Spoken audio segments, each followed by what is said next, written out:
میرے کافی مسلم فرینڈز تھے، وہ اکثر کہتے تھے مجھے کہ اسلام میں بیعت سے دھندا مطلب پیسہ لے کے دھندا کرنا غلط ہے.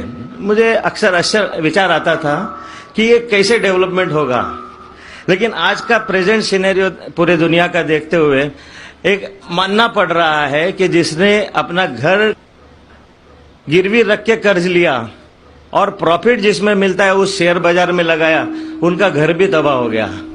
یہ جو سائنس آج آپ نے بتایا کہ اسلام ایک سائنس ہے، جیسے سائنس کے اوپر بھی کام کرتا ہے، تو یہ جو بات انہوں نے آج کے 1400 سال پہلے اگر کہی ہوگی کہ بیاج لینا غلط ہے، حرام ہے، اس کے پیچھے اس کی کیا فلسفی تھی، یہ میں جاننا چاہوں گا سر.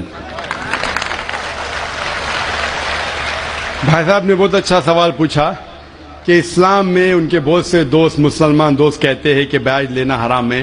وہ یہ نہیں جانتے تھے کیوں حرام ہے، لیکن ابھی پتا چلا کہ جو دنیا کی حالت ہے اکنامک میل ڈاؤن میں، وہ جاننا چاہتے ہیں کیوں یہ حرام ہے. اور قرآن مجید میں کم سے کم 8 جگہ لکھا ہے بیاج کے بارے میں. تو بیاج لفظ ہے عربی میں ربا، سورہ نساء میں، سورہ عمران میں، اور کہا گیا ہے سورہ بقرہ میں سورہ نمبر 2 آیت نمبر 278 اور 279 میں کہ آپ بیاج سے دور ہو، اور جو کوئی بیاج سے دور نہیں ہوگا اللہ اور اللہ کے رسول ان پر اعلان جنگ کریں گے. بیاج اتنی بری بات ہے، گناہ کبیرہ ہے، اور گناہ کبیرہ میں امام الذہبی نے اسے 11ویں نمبر پہ رکھا. 70 گناہ کبیرہ میں 11ویں نمبر پہ رکھا. بھائی صاحب پوچھے کیوں برا ہے؟ کیونکہ بیاج سے امیر آدمی اور امیر ہوتا ہے، غریب آدمی اور غریب بنتا ہے. امیر آدمی اور امیر ہوتا ہے، غریب آدمی اور غریب بنتا ہے. عام طور پہ آپ جب لون دینے جائیں گے تو غریب آدمی کو لون کا ملتا ہے، تو امیر آدمی بتائے گا میرے پاس یہ میرے پاس وہ ہے، تو اس کو لون ملتا ہے. تو امیر اور امیر بنتا ہے، غریب اور غریب بنتا ہے. اسی لیے قرآن میں سورہ الحشر میں سورہ نمبر 59 آیت نمبر 7 میں اللہ تعالیٰ فرماتے کہ زکات دو تاکہ دولت انسانوں کے بیچ گھومے، صرف امیروں میں نہیں رہے. اور بیاج سے کیا ہوتا ہے؟ ان اسلامک فلسفی ہم کہتے ہیں پروفٹ اینڈ لاس شیئرنگ، منافع اور نقصان کو ہم بانٹیں گے. منافع اور نقصان بانٹنے سے پوری اکنامی ترقی کرتی ہے. اور بیاج سے آپ بینک میں بیاج لیتے ہیں، منافع یا نقصان 8%، 10%، 12% آپ کو دینا ہی دینا، نقصان یا منافع. لیکن تو آپ دیکھتے شیئرنگ آف دا ریسپانسبلٹی، اگر نقصان ہوا تو ہم نقصان شیئر کریں گے، پروفٹ ہوا پروفٹ شیئر کریں گے.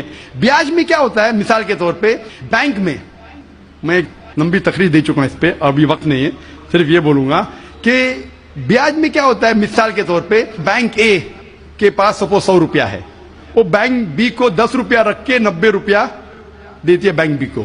بینک بی اس میں سے 9 روپیہ رکھتا ہے، باقی کا 90% دیتا ہے بینک سی کو. بینک سی 10% رکھتی، 90% دیکھتی ڈی کو، ڈی دیتا ای کو. تو لوگ کہتے ہیں مارکیٹ میں ہزاروں روپیے ہے کتنے؟ 100 روپیہ.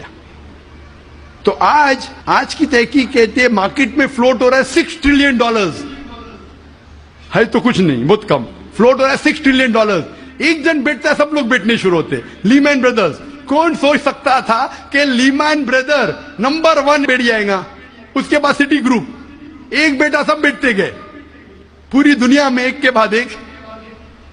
تو کیونکہ it doesn't improve the society. Islamic بے کے اندر جانچ پڑتال ہوتی کس کو لون دینا کس کو نہیں دینا، پروفٹ اینڈ لاس شیئرنگ ہے. سن 1980 میں بینک فنڈ کرتی تھی گیملنگ ڈین کو، شراب کھانے کو، کامن ہو گیا.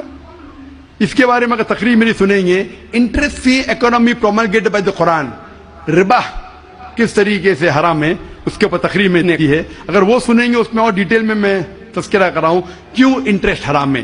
لیکن ان شارٹ واپس سے آج جاپان، امریکہ سینڈنگ ایمبیسریز اسلامک بینک کے بارے میں جاننے کے لیے. ہماری گورنمنٹ کے پاس ہم گئے تھے، میں فائنانس منسٹر چدمبرم جو فائنانس منسٹر تھے ان سے ذکر کیا تھا کہ اب اسلامک بینکنگ کیوں نہیں شروع؟ انشاءاللہ کریں گے. جب میں ملاقات ہوئی تھی جدہ میں، لیکن RBI پرمیشن نہیں دے رہی ہے کیونکہ انہوں نے تحقیق نہیں کی. انگلینڈ دے چکی ہے، کئی ممالک دے چکے. انڈیا بھی اگر اسلامک بینک کو جس میں پروفٹ اینڈ لاس شیئرنگ ہے اگر اس کی اجازت دی تو انشاءاللہ انڈین اکانومی بھی بڑھیں گی انشاءاللہ. Hope that answers the question.